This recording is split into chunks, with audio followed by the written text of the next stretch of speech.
राजस्थान के बहुत सारे शहर देखे होंगे ना आपने, लेकिन एक शहर मैं आप लोगों को दिखाती हूँ अब, जो शहर राजस्थान का सबसे बड़ा ठिकाना रह चुका है और साथ के साथ ही उस शहर को राव राजा की भी उपाधि दी गई थी। अब हिस्ट्री का ज्ञान तो मैं आप लोगों को देने आई नहीं हूँ, लेकिन मिनी व्लॉग को रोमांचक बनाने के लिए हुक जरूर दे दिया था। तो अगर आप लोग अभी तक गेस कर चुके हैं कि मैं किस शहर की बात कर रही हूँ तो मुझे कॉमेंट्स में जरूर लिख देना। जयपुर जंक्शन से सिंधी कैंप होते हुए मैंने सीधा बस पकड़ी और मैं बस पकड़ के आ गई थी सीकर। हालांकि ये बात मैं जानती हूँ कि सीकर तक के लिए ट्रेनें चलती है, लेकिन जिस वक्त मुझे जाना था ना उस वक्त ट्रेन ही नहीं थी और वापसी की मेरी टिकट बहुत जल्दी की थी, इसलिए मैं फटाफट से बस में चढ़ी। वैसे सीकर जाने का पर्पस मेरा एक ही था कि ये जो बड़ी सारी अकेडमी खुली हुई है ना यहाँ पर से मुझे मेरी बहन को पिक करना था। तो फटाफट से मैंने इनको मेरी बहन का नाम बताया, देन कंफर्मेशन के बाद में वो भी आ ही चुकी थी। मतलब अभी आई नहीं है, मतलब आने वाली है। कहने का मतलब यही था कि आने वाली है, मतलब आ चुकी है। पहले शायद वीडियो पे देखी हुई है ना आप लोगों ने इसको। पहले तो मुझे लगा था कि ये गुस्से में होगी, बात नहीं करेगी, लेकिन भाई ये तो बड़ी खुश हो रही है। खैर ये और इसका दोस्त दोनों ही आ गए थे, मैं इन दोनों से मिली। अब देखो गुड्डू से तो आप पहले भी मिल चुके हो, लेकिन आप माधव से भी मिल ही लीजिए। इसको अकेलापन फील ना हो इसलिए हॉस्टल में इसी के साथ ही रहती है, क्योंकि भाई मन बहलाने के लिए वहाँ पर कोई भी संसाधन उपलब्ध नहीं है ना। सरल करने का तरीका कुछ ज्यादा ही कैजुअल है।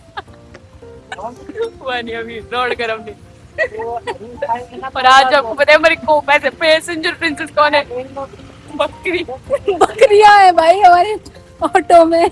मैं सच बता रही हूँ आप लोगों को, जून के महीने की गर्मी मुझे जयपुर में इतनी नहीं लग रही थी जितनी सीकर में मुझे अगस्त के महीने की गर्मी लगी। ऐसा लग रहा था मैं तो फ्राइड भुट्टा बन गई हूँ। खैर यहाँ की गलियों को और यहाँ की पुरानी हेरिटेज को देखते हुए मैं सीधा पहुंच गई थी सालासर बस स्टैंड पर। देन वहां से ऑटो करने के बाद मैं सीधा स्टेशन आ गई और स्टेशन पर पहुंचते के साथ ही ऐसा एहसास हो रहा था जैसे यहाँ पर तो भाई साहब भंडारा लग रहा है। टेंस स्कूल की कम से कम 18 कैंपसों की एक साथ छुट्टी हुई थी, जिसकी वजह से यहाँ पर भयंकर भीड़ थी। और इसकी जो ये हालत हो रखी है ना, ये पूरे दिन धूप में एक्सरसाइज करने से हुई, जो कि इसकी उम्र के बच्चों के लिए जरूरी भी है करना। बाय द वे मैं तो छोटी मोटी पोइट्रीज लिख लेती हूँ, लेकिन ये लिखती है कोट्स जो कि बहुत ज्यादा इंटरेस्टिंग और मोटिवेशनल है। और ये सारे कोट्स हम पढ़ के इनको सुना रहे थे, क्योंकि ये बात तो मैं जानती हूँ कि हमारे साथ साथ रह के ये डिमोटिवेट जरूर हो गए होंगे। उसको ट्रेन में आगे रवानगी देने के बाद में मेरा स्टॉप आ चुका था, तो मैं तो यहाँ उतर गई थी और मैं बड़ी ही परेशान हो गई थी आज गर्मी से यार। तो फटाफट से 10 रुपए वाली टुक टुक ली और टुक टुक लेके मैं सीधा घर पहुंच गई और मैंने सबसे पहले भैया को फोन किया कि मुझे लेने आ जाए यार, मैं बहुत थक गई हूँ। एनीवेज भैया लेने आ गया था, तो एनी हाउ मैं घर पहुंच ही गई और घर पहुंचते के साथ ही मैंने एक कप भर के चाय पी है यार, ये सुकून है ये।